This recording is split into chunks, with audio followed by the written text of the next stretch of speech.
Hello, and welcome back to Resilient Walk.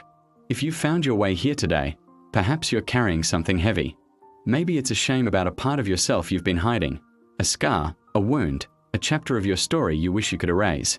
Before we begin, if this story brings you even a moment of peace, I'd be grateful if you'd like this video and subscribe to join our quiet community of souls walking this path together. And in the comments below, share with us one thing, however small, that made you feel beautiful today. Now, settle in. Close your eyes if you'd like, and let me take you to a place where the evening air smells of jasmine and the old wooden floors of a dance studio creak with decades of stories. Her name was Lila, and she moved like water. In the small dance studio tucked between the baker shop and the old bookstore, always in the same outfit, black leggings, a fitted tank top, and, without fail, a long-sleeve cardigan that she never, ever removed. The other dancers had long stopped asking why she kept her arms covered, even when the studio grew warm with movement and breath. They'd learned to work around her quiet insistence, the way she'd position herself always at the back, always where the sleeves couldn't catch the light wrong. But Lila danced with a hunger that made the instructors pause. There was something in her movement, a story trying to tell itself through her body, a pain that had been transformed into something achingly beautiful. When she moved, you could see her soul. Everything except what she kept hidden beneath those careful sleeves. The scar ran from her left wrist nearly to her shoulder. Not from anything dramatic or noble, just a childhood accident, a pot of boiling water, a moment of carelessness that had branded her skin with raised, pink-white tissue that caught and held the light differently than the rest of her. She'd grown up hearing the whispers, the sideways glances, the well-meaning relatives who suggested she might consider having something done about that. As if her survival, her healing, was something to be ashamed of. So she learned to hide, to cover, to make herself small in all the ways that mattered, even as her spirit grew large with the need to dance, to express, to be seen for who she truly was. The opportunity came on a Tuesday evening when the spring air was soft with rain. The dance company was preparing for their annual showcase, and Madame Clara, the elderly artistic director, was making final casting decisions. "Lila," she called from across the studio, her voice carrying the authority of someone who had spent 60 years understanding bodies and stories. "I want you for the solo piece." Phoenix Rising. The room went quiet. It was the coveted piece, the one that opened the show, that set the tone for everything that followed. Lila felt her heart stop and soar simultaneously. "But," Madame Clara continued, her eyes kind but unwavering, "the costume is sleeveless. A simple white dress that flows like flame. The story requires openness, vulnerability. You understand." Lila felt the familiar tightness in her chest, the way her breath grew shallow when the world asked her to be more than she believed she could be.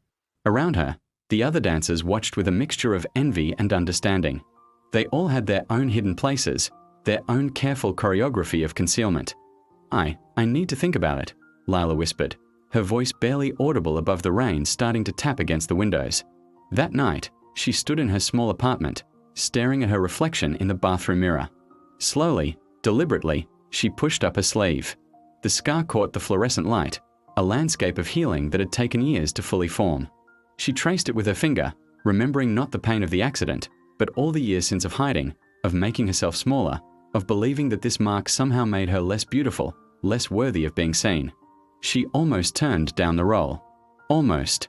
But something, call it courage, call it exhaustion from hiding, brought her back to the studio the next evening. She found Madame Clara alone, warming up in the gentle lamplight, her own movements still graceful despite her 40 years. "I wanted to decline the role," Lila said quietly, settling cross-legged on the floor nearby.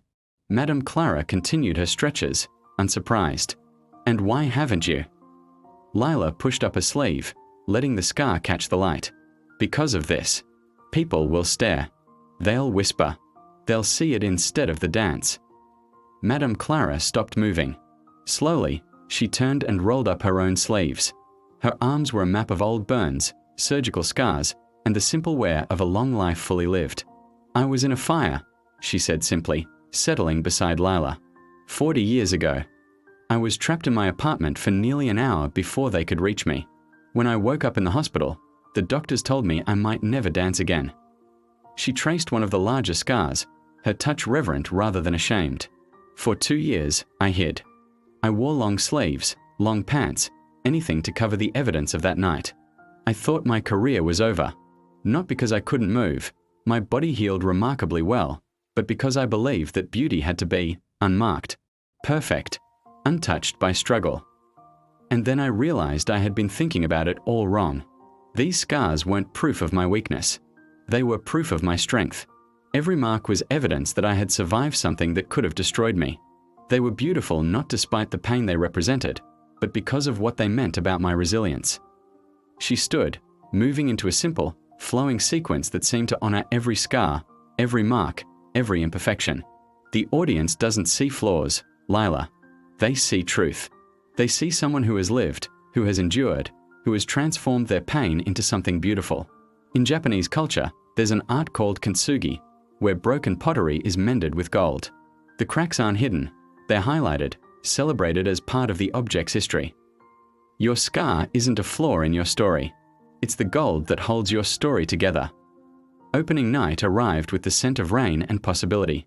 Backstage, Lila stood in a simple white dress, her arms bare, her scar visible and somehow beautiful in the gentle stage lighting.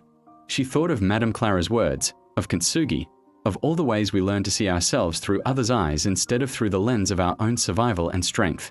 The music began, a haunting melody that spoke of rising, of transformation, of things that seem destroyed but are actually being reborn. Lila stepped onto the stage, and something magical happened. Instead of trying to hide her scar, she let it be part of the story. When she raised her arms, the mark caught the light and seemed to glow. When she spun, it became part of the pattern, part of the beauty. The audience didn't gasp in pity or discomfort. They leaned forward, drawn in by the raw honesty of someone who had learned to wear their healing as a badge of honor. In that moment, Lila understood what Madame Clara meant. The scar didn't make her less beautiful. It made her beauty more real, more earned, and more human. It told a story of survival, of healing, of a little girl who had endured something painful and grown into a woman who could transform that pain into art. When the dance ended, the silence stretched for a heartbeat before the applause erupted. But Lila barely heard it. She was looking at her arms in the stage lights, seeing them not as flawed or damaged, but as the beautiful, scarred, perfect arms of someone who had lived and survived and chosen to share her story with the world. And so Lila learned what so many of us struggle to understand, that our scars, whether visible or hidden, aren't evidence of our brokenness. They're proof of our mending. They're the gold that runs through the cracks of our lives, making us not just whole again but more beautiful than we ever were before. Perhaps you're carrying your own scars today. Maybe they're on your skin, or in your heart, or in the places where old wounds have healed but left their mark. If so, I want you to know, those marks don't make you damaged goods. They make you human. They make you real. They make you someone who has faced something difficult and survived. Your scars are your Kintsugi gold. They're the evidence that you didn't break. You bent, you healed, you found a way to keep going. And that makes you not just beautiful, but magnificent. In a world that often tells us to hide our imperfections, to cover our struggles, to present only our most polished selves, choosing to be honest about our scars, to let them be part of our story rather than something we are ashamed of, is perhaps the most beautiful thing we can do. So may you learn to see your scars as Lila learned to see hers. Not as flaws to be hidden, but as gold seams that tell the story of your resilience. May you dance with your arms open, your story visible, and your beautiful, imperfect, perfectly human self on full display. You are not broken. You are not damaged. You are Kintsugi beautiful, more gorgeous because of your cracks, not despite them. Thank you for joining me on the resilient path today. If this story touched you, please let me know in the comments what small thing made you feel beautiful today. And remember, you are exactly as beautiful as you need to be, scars and all. Until next time, be gentle with yourself. You're doing better than you know.